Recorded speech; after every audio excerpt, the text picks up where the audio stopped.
नहीं देखु आपण मैंने ओडावासी जो क्रीड़ा जगतर क्रीड़ा प्रेमी माने जो मैंने क्रिकेट लवर माने गोटे खुशीर विषय जे एत दिन व्यवधान पर आमर 2.5 वर्षर व्यवधान पर आमको बीसीसीआई गोटे मैच अलर्ट कर जोटा कि इंडिया इंग्लैंड ओडीआई मैच हम वनडे इंटरनेशनल मैच। तो से मु बीसीसीआई सेक्रेटरी जय शाह को धन्यवाद देवी। आगामी दिन में जहाँ कि आम स्टेडियम ऑलरेडी वेल इक्विप्ड अच्छी आम प्रिपेयर अच्छू करने बहुत समय अच्छी कहीं यहाँ फेब्रुआरी मसर हम 2025 फेब्रुआरी मसर हम तेणुक आमको बहुत समय अच्छी जहाँ कि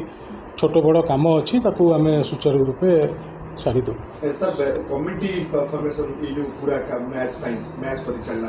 हाँ नेचुराली आम राज्य सरकार सहित कथा हबू एवं आमर जो अपेक्स काउंसिल पास हम एवं आमर जेनेल बॉडी आप स्पेशल जेनेल बॉडी गोटे डक तापर आमर विभिन्न सब कमिटी सब जो हुए सब कमिटी हम तो ऑर्गेनाइजिंग कमिटी गोटे हम तो से राज्य सरकार साहाय्य सब रही आसी आम आशा करूँ निश्चित राज्य सरकार जेहेतु गोटे इंटरनेशनल मैच 2 वर्ष 2.5 वर्ष व्यवधान ओडिशा पाई तेणुक केमती सक्सेसफुली कंडक्ट करूँ से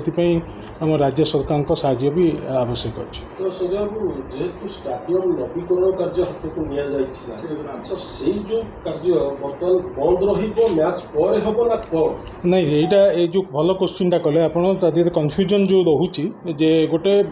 प्रोजेक्ट करने किसी फंड्स आवश्यकता थाए जोटा कि आम 600-700 कोटी टंकार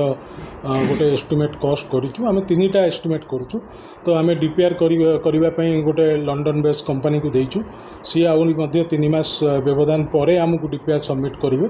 तापर आम राज्य सरकार को जनइबू से डीपीआर प्रेजेंटेशन करूँ गोटे फिजिबिलिटी रिपोर्ट तैयारी हम जे फंड कौटू आसो बीसीसीआई केते पैसा देव ओलंपिक एसोसिएशन जो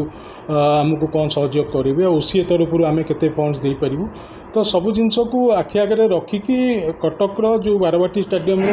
मान्यता केमती आगामी दिन में बजाय इंटरनेशनल वाइड से ध्यान दिज्व एवं राज्य सरकार माननीय मुख्यमंत्री सहित स्पोर्ट्स जी मिनिस्टर अच्छा सहित आम डिस्कसन हो मु आशा करी जे यहाँ पॉजिटिव वे जीव कहीं आम सब पॉजिटिव माइंड थाए निश्चय आशा करी जे बहुत भल भाव जो कन्फ्यूजन अच्छी जे बारवाटी स्टेडियम नवीकरण पर मैच हवा कथा आमर टार्गेट थिला जे मु 15 दिन पूर्व मिस्टर जय शाह सहित मोर कथा होता कन्फ्यूजन होता से मैंने मैच अलर्ट करिया पूर्व तो मते से क्वेश्चन सी निजे करते मुझे आम गोटे मैच कलापर पुणी देन आम रिनोवेशन काम करूँ।